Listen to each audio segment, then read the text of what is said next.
اور روس کے ساتھ بات چیت کرتے ہوئے پامیر کے علاقے میں سرحد محدود کر اس وقت گلگت جیسے ہمیشہ کشمیر کا حصہ سمجھا جاتا تھا اسٹریٹجک وجوہات کی بنا پر 1889 میں ایک برطانوی ایجنٹ کے تحت ایک خصوصی ایجنسی کے طور پر تشکیل دیا گیا تھا۔ دوستو اب بات کریں گے ہم مسئلہ کشمیر۔ جب تک برطانیہ کی طرف سے اس علاقے کے وجود کی ضمانت دی گئی تھی اس کے ڈھانچے اور اس کے اطراف میں موجود کمزوریوں کا کوئی بڑا نتیجہ نہیں۔ 1947 میں جنوبی ایشیا سے برطانوی انخلا کے بعد ظاہر ہوئی برصغیر پاک و ہند کی تقسیم کے لیے پاکستان شاہی ریاستوں کے حکمرانوں کو یہ حق دیا گیا تھا کہ وہ پاکستان یا ہندوستان میں سے ایک کا انتخاب کریں، کچھ تحفظات کے ساتھ آزاد رہیں اور ہمیشہ کے لیے آباد رہیں۔ کشمیر کے مہاراجا ہری سنگھ کی ابتدا میں خیال یہ تھا کہ وہ اپنے فیصلے میں تاخیر کر کے وہ کشمیر کی آزادی کو برقرار رکھ سکتا ہے، لیکن وہ ایسے واقعات کی ٹرین میں پھنس گیا جس میں ریاست کی مغربی سرحدوں کے ساتھ کے مسلم رعایا کے درمیان ایک انقلاب اور مداخلت شامل ہو۔ پشتون قبائلیوں کے لیے اس نے اکتوبر 1947 میں ہندوستانی اتحاد کے ساتھ الحاق ایک دستاویز پر دستخط کیے تھے۔ پاکستان کی طرف سے مداخلت کا ایک اشارہ جو ریاست کے پاکستان کی فطری توسیع سمجھا جاتا تھا، اور ہندوستان جس کا مقصد اس عمل ٹھیک کرنا تھا۔ الحاق کا مقامی جنگ 1948 میں دوران جاری رہا اور اقوام متحدہ کی مداخلت سے جنوری 1949 میں نافذ ہونے والی جنگ بندی پر ختم ہوئی۔ اسی سال جولائی میں ہندوستان اور پاکستان نے ایک جنگ بندی لائن یعنی لائن آف کنٹرول کی تاریخ علاقے کے انتظامیہ کو تقسیم کیا۔ اس وقت ایک عارضی مصلحت کے طور پر سمجھا جاتا تھا۔ لائن کے ساتھ تقسیم اب بھی موجود۔ دوستو اگرچہ 1947 کی تقسیم سے قبل کشمیر میں واضح مسلم اکثریت موجود اور پنجاب کے مسلم اکثریتی علاقے کے ساتھ اس کے معاشی، ثقافتی اور جغرافیائی مطابق قائل طور پر ظاہر کیا جا سکتا تھا، لیکن تقسیم کے دوران اور اس کے بعد ہونے والے سیاسی پیش رفتوں کے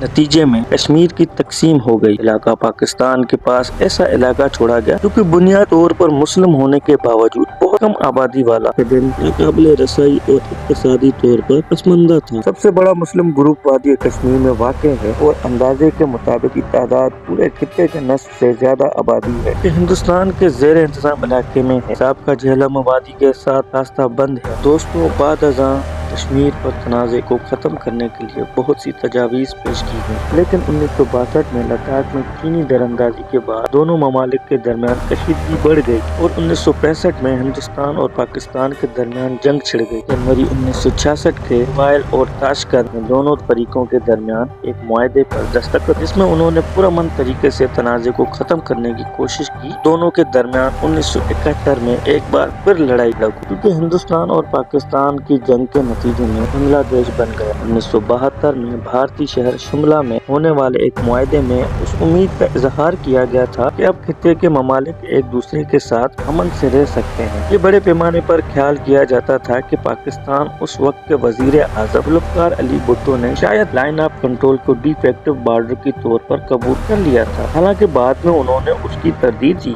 1977 میں بھٹو کی گرفتاری کے بعد اور 1979 میں پھانسی کے بعد مسئلہ کشمیر ایک بار پھر ہندوستان اور پاکستان کے درمیان تنازع کی سب سے بڑی وجہ تھی۔ دوستوں متعدد تحریکوں نے مختلف طریقوں سے کشمیر کے پاکستان کے ساتھ الحاق یا ہندوستان اور پاکستان دونوں سے خطے کی آزادی کی کوشش کی ہے۔ ان تحریکوں کا مقابلہ کرنے اور جنگ بندی لائن کے ساتھ پاکستان افواج کا مقابلہ کرنے کے لیے ہندوستانی مرکز حکومت نے وہاں ایک مضبوط فوجی موجودگی برقرار رکھی ہے۔ خاص طور پر 1980 کی دہائی کے آخر سے 2019 تک فوجی موجودگی کا مقصد ریاست جموں و کشمیر کی انتظامی سالمیت کو بدھ مت لداخ کے لیے ہندوستانی مرکز کے زیر انتظام علاقے کا درجہ حاصل کرنے کی تحریکوں کی حمایت کرنا تھی۔ دوستوں کنٹرول لائن کے پار سے گولہ باری 21ویں صدی کے اوائل تک وقفے سے جاری رہی، یہاں تک کہ 2004 میں جنگ بندی کا معاہدہ طے پایا گیا۔ اس کے بعد خطے میں کشیدگی کچھ کم ہوئی اور ہندوستان اور پاکستان نے عمومی طور پر مزید خوشگوار تعلقات اور زیادہ علاقائی تعاون کی کوشش کی۔ محدود مسافر بس سروس 2005 میں سری نگر اور مظفر آباد کے درمیان سرحد کے دونوں جانب شروع ہوئی تھی اور اس سال کے آخر میں خطے میں آنے والے تباہ کن زلزلے کے بعد ہندوستان اور پاکستان نے بچ جانے والوں کی امدادی اور سامان لے جانے کے لیے ٹرکوں کو لائن کے ساتھ مقامات سے گزرنے کی اجازت دی تھی۔ اس کے علاوہ 2008 میں دونوں ممالک نے 1947 کی تقسیم کے بعد پہلی بار کشمیر کے علاقے کے ذریعے سرحد پر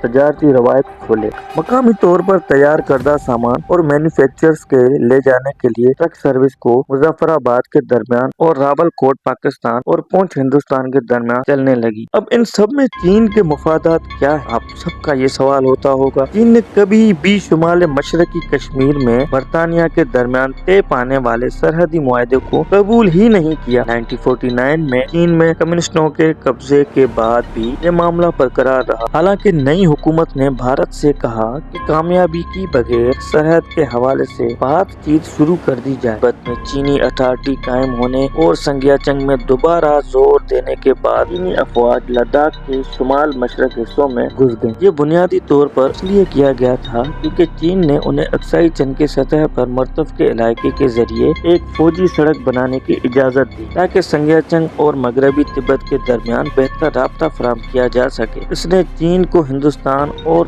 تبت کے درمیان کے علاقے کے گزرگاہوں کا کنٹرول بھی دے دیا۔ بھارت کی جانب سے اس سڑک کی دیر سے دریافت دونوں ممالک کے درمیان سرحدی جھڑپوں کا باعث بنی، جو کہ اکتوبر 1962 کی چین بھارت جنگ پر متوجہ ہوئی۔ چین نے اس تنازع کے بعد سے لداخ کے شمال مشرقی حصے پر قبضہ کر رکھا ہے۔ ہندوستان نے اس علاقے میں لداخی کی سرحد کی صف بندی اور چین کے ساتھ بات چیت کرنے سے انکار کر دیا ہے، اور اس واقعے نے دونوں ملکوں کے درمیان سفارتی دراڑوں میں اہم کردار ادا کیا ہے، جو کہ 1980 کی دہائی کے آخر میں بھی ٹھیک ہونا شروع ہوا۔ اگلی دہائیوں میں چین نے بھارت کے ساتھ اپنے تعلقات کو بہتر بنانے کی پوری کوشش کی، لیکن لداخ کے متنازع سرحد پر کوئی حل نہیں نکل سکا۔ یہ تھی کہانی ہماری کشمیر کی اندرونی کہانی پر۔ ہمیں دیکھتے رہیں، ہمیں سنتے رہیں اور ہمیں سپورٹ کریں تاکہ ہم اور بہتر سے بہترین بنائیں۔ ہمیں دیں اجازت۔ اللہ نگہبان۔